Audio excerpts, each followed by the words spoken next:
Hey guys, how's it going? So I'm in here in the 210 Mercedes, gonna go do some stuff, and today I was going to get started on removing the brakes from the E36 so that we can put the 46 brakes on. But while I pull out my driveway, I will let you guys check out. Yeah, so.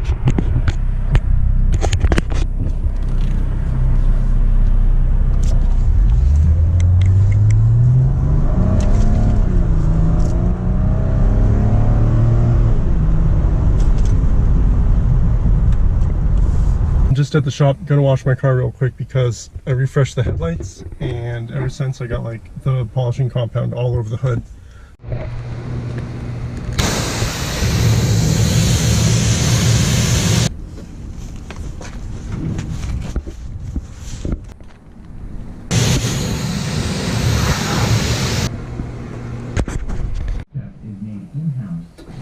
Alright, so now I'm going to take off the brakes. I only need a few tools to do this. I just have a couple crescent wrenches to do the brake line because I'm not sure what size they are. And then I'm going to use my impact and a 14mm socket to pull. There are two bolts right in the back of this caliper. When I pull those off, you just knock this a little bit and I should be able to get the rotor off. The set screw, which is right there, that might be rusted, but if not, or if it is, I can just drill it. There's ways around that. So we'll get started now.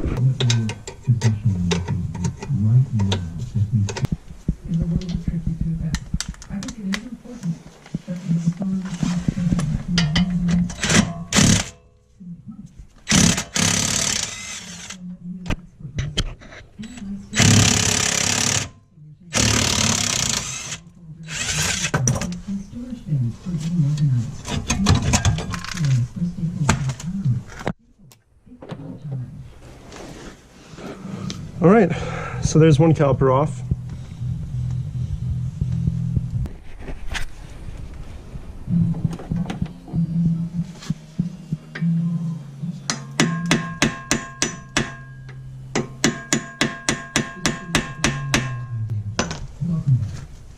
Francisco Cantu graduated from college with a degree in international relations. He listed somehow with the policies that he was carrying out. Francisco Cantu spoke with staff writer Sarah Stiller. Awesome, so that came out, which is always good.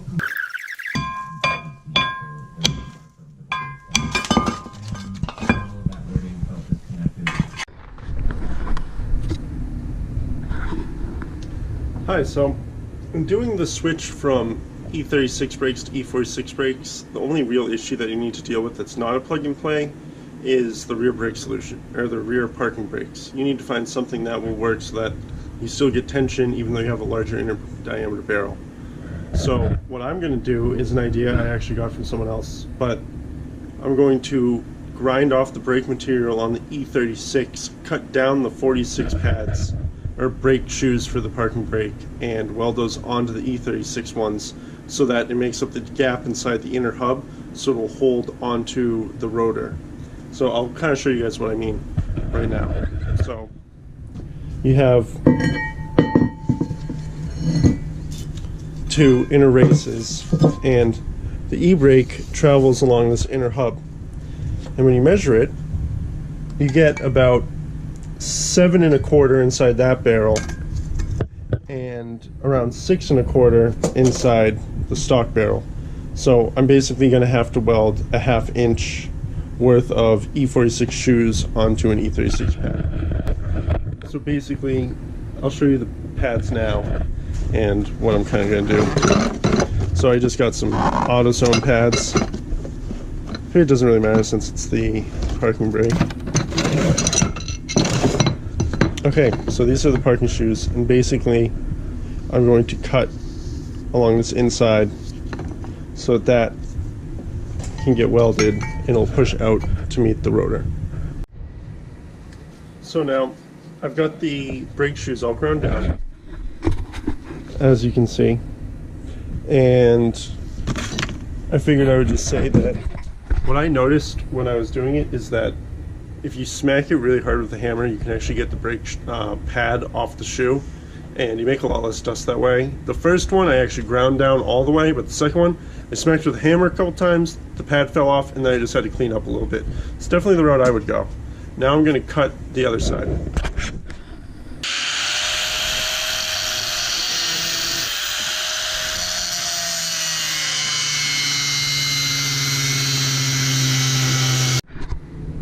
Alright, so I ground those down, and I put a couple tack bolts on, and I kind of have them sitting in the inner hub so that you can get an idea of what I'm going to do. I'm not going to show you doing the other side, but I will show you these welded up and stuff like that. So here you go.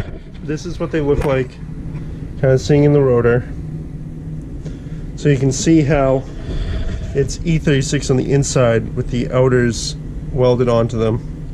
And by using the adjuster and the other side, these will definitely be able to mount onto the existing area and bolt right up.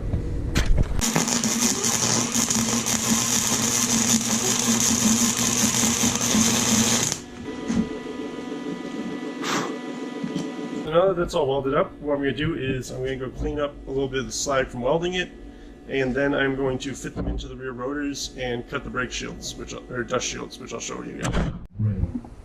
What is it that should... Alright, so now I'm going to cut off the dust shield for you guys. I'm going to use a sawzall because I feel like with the sawzall I'll be able to make the curve of the dust shield, whereas with an angle grinder I would more or less be cutting a bunch of little angles into it and then having to smooth it out afterwards. So we'll see how it goes.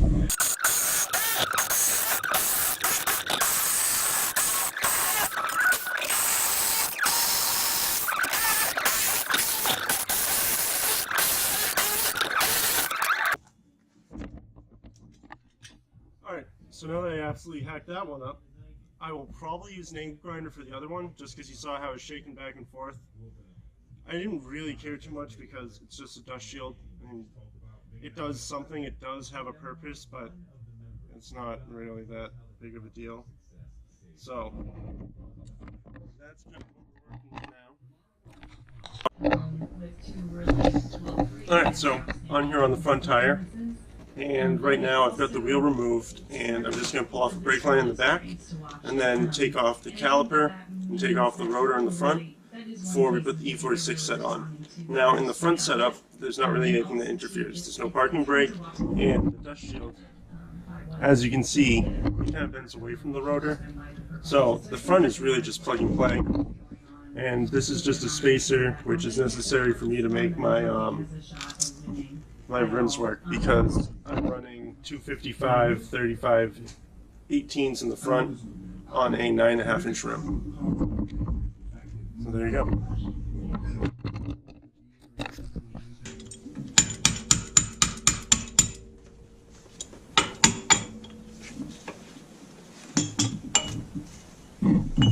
Put a little zip on it.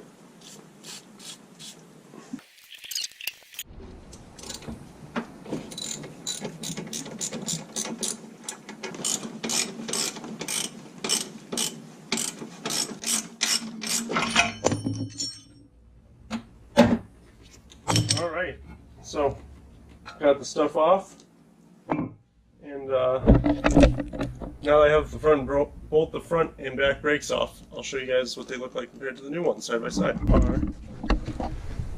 That's a front rotor with a front rotor and a rear with a rear, and as you can see, the rears are vented now. The old rears weren't, plus there's a pretty significant difference in diameter. And then, well, these were both vented before. You can see the additional width in the 46, and then there's also a significant difference in outside diameter. So a fairly substantial upgrade. Now we will go put the e-brake back in the rear and put the rears on first. Alright, so first I'm just going to kind of paint some anti-seize in on a few of the components. So this is the part that thing right there, that's what expands when you pull on the e-brake.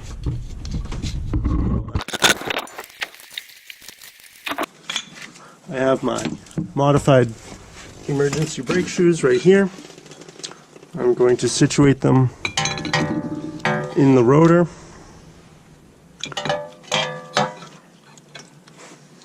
I like to anti-seize on pretty much everything I touch in the brakes. And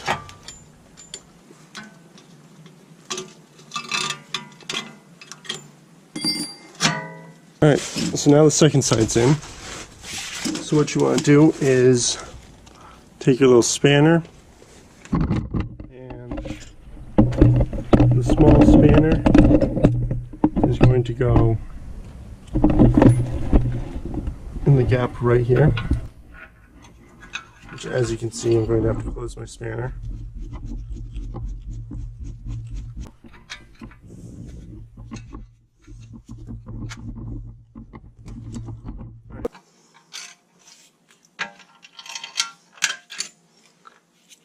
Alright, one spring on, and now this spring goes on that side. I'm going to install the rotor onto the hub, and I like to also paint the face of the hub with some anti-seize before I do this.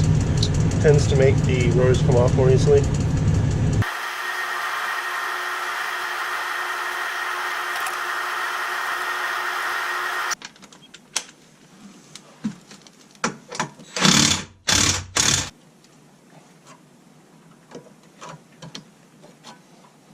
So now that side's all done, we can go and move on to the front side. As you can see, got my nice red caliper on there. Looking good. Nice big brakes, vented. And first step is I'm going to just take some anti-seize again and anti-seize the face. Now put the rotor on. Hopefully it will balance. Alright, now the next step is to spray this all down with some brake cleaner.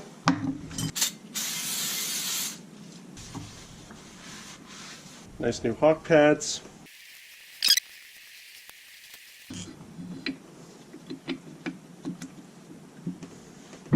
Once you've got the pads in your caliper, you can go ahead and put it on.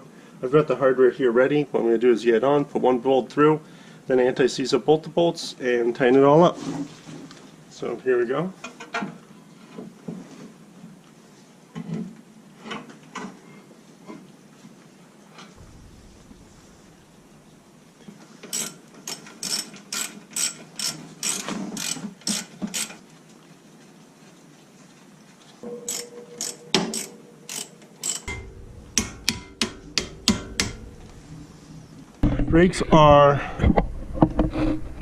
Brakes are installed. Got the back one, and then there's the front one.